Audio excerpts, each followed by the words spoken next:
Okay, I got the flash on and I'm moving the zoom in. This is supposed to be a quartz crystal, right? Except it has planes of cleavage. That's what all this stuff is in the bottom here. And it's actually a piece of carbon.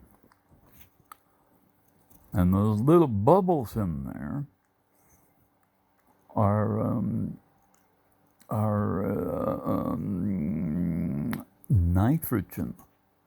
Nitrogen, because when carbon-14 breaks down, it's radioactive, gives off an electron, turns that neutron into a proton, and it becomes nitrogen. And that's what these bubbles are.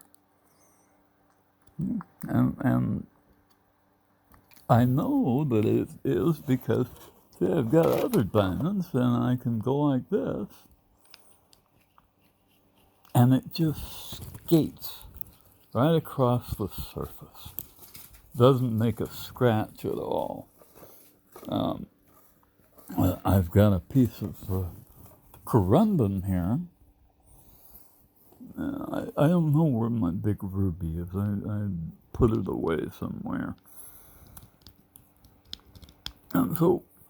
And this actually has like a coating on it, unfortunately. So I probably need to zoop it off a little bit. But that's how you do it. You look, see how I wipe that off, and there's still a scratch there, right? And boy, do I have one? Hang on. Okay, so we found a ruby, and what I'm going to try to do is make a scratch on it.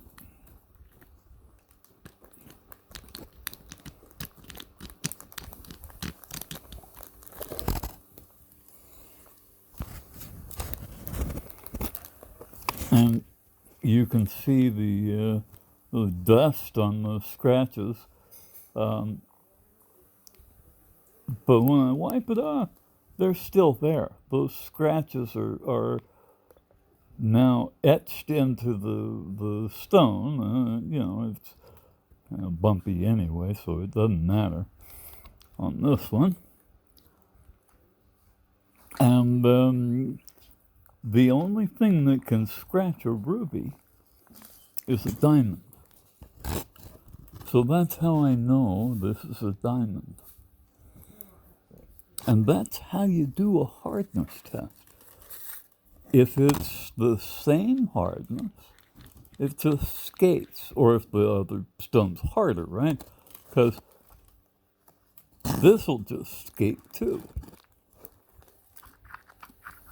See?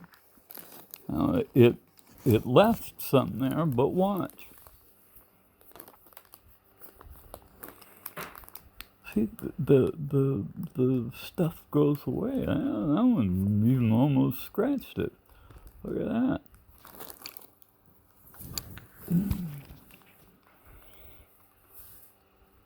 No, there's no scratch there. You gotta clean it to make sure.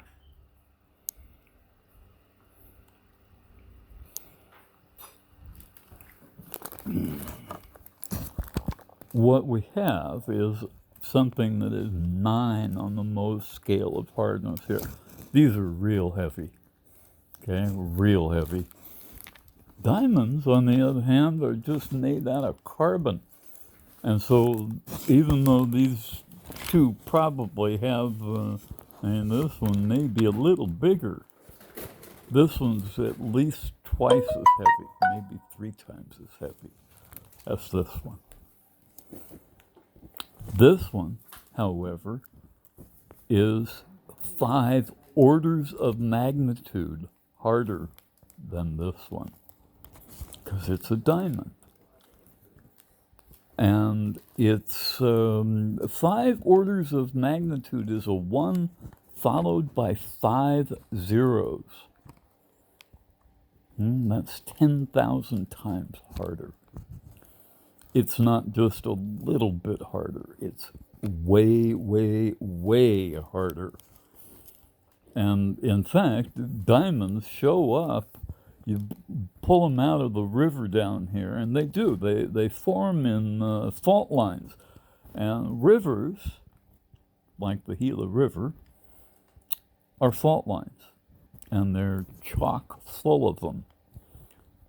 Okay, and they're big like this. They're not pretty like this, all of them. Most of them are opaque and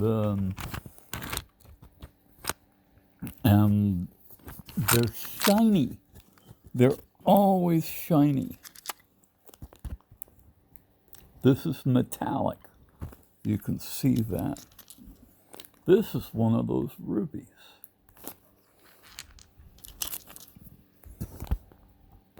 More ruby with gold.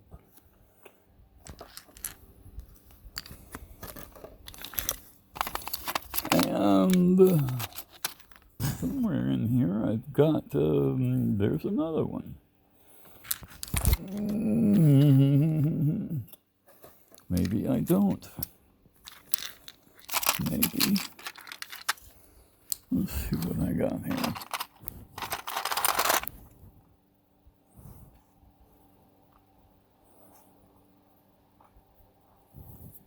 This is very, very light, weighs almost nothing compared to this. No. And this is what I think your stone is. It's looking like this.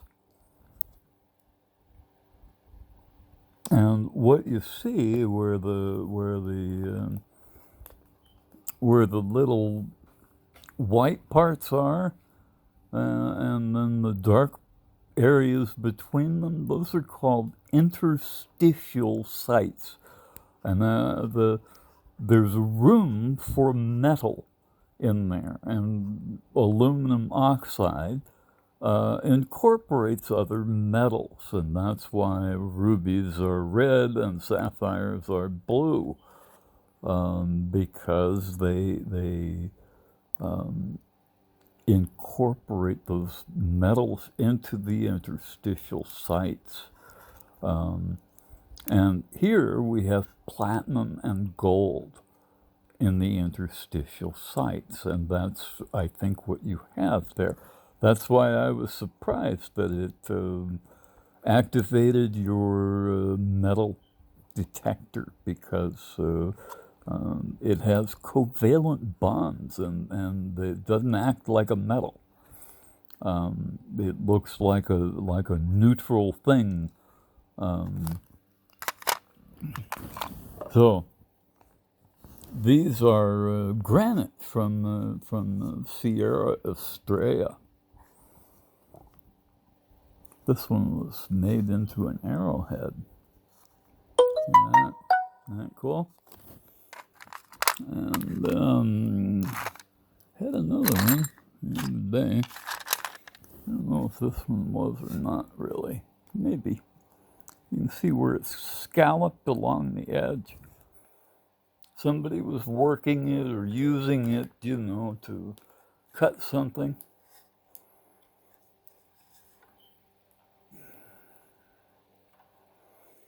And it's metallic. That's what this is. Some sort of metal.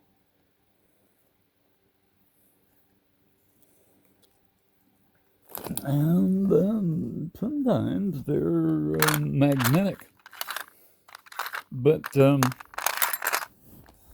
this, I think, is what you have. It's aluminum oxide, and it is pretty common in the West Valley.